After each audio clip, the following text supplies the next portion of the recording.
ఏంటంటే తెలియకుండా రాయలసీమ స్లాంగ్ పడ్డాయి. సబ్జెక్ట్స్ అది డిమాండింగ్ అంతే, కోఇన్సిడెన్స్. ఇప్పుడు అలా సో మనకి ఇప్పుడు మళ్ళీ అన్ని లాంగ్వేజ్లు చేస్తాం. అండ్ తెలియకున్నా అదే మీరు అన్నదానికి ఇప్పుడు ఏంటి అని అంటే ఇప్పుడు మేబీ ఇప్పుడు every young hero is from Telangana నుంచి ఎక్కువ ఉన్నారు. వయసు మాట్లాడడం కదా ఉన్నారు. ఇప్పుడు ఏంటంటే కొంచెం ఆంధ్ర నుంచి సీడెడ్ నుంచి నాకు తెలిసి అంటే కొత్తగా వచ్చే వాళ్ళు అయితే ఏమో కొంచెం మేబీ నన్ను అడుగుతారు చాలా మంది ఉన్నామని, కానీ బట్ లాంగ్వేజ్ అండ్ ఇది అయితే అసలు కాదు.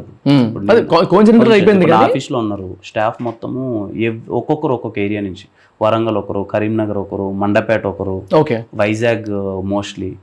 మా ఏరియా నుంచి తక్కువ మంది ఉన్నారు. ఇంకా నేను ఇక్కడ విన్నా మీ ఊర్లో నుంచి ఎక్కువ మంది మీ దగ్గర ఉన్నారని చెప్పేది లేదు. మా ఊరు నుంచి ఉన్నది 2 పిల్లోళ్ళు అంతే, మిగిలిన వాళ్ళంతా ఫ్రమ్ డిఫరెంట్ ప్లేసెస్. ఇప్పుడు నేను వచ్చే ముందు కొన్ని మీమ్స్ అవి చూస్తుంటే, మిమ్మల్ని ట్యాగ్ చేసిన మీమ్స్ అవి చూస్తుంటే, అంటే ఆఫ్ కోర్స్ హీరో అనగా లేకపోతే ఒక సెలబ్రిటీ అన్నాక గుడ్ అండ్ బ్యాడ్ రెండు ఉంటాయి, ఆర్ ప్రోస్ అండ్ కాన్స్ లేకపోతే ట్రోల్స్ అవి ఉంటాయి. కాబట్టి ఇప్పుడు ఈ అప్కమింగ్ మూవీ ఏదైతే 7th రిలీజ్ అవుతుందో ఆ మూవీ గురించి, అంటే పెద్ద పెద్ద హీరోస్ చేస్తేనే అంతంత మాత్రం చూస్తారో, నువ్వు వేయడం ఏంది అన్నట్టు కొన్ని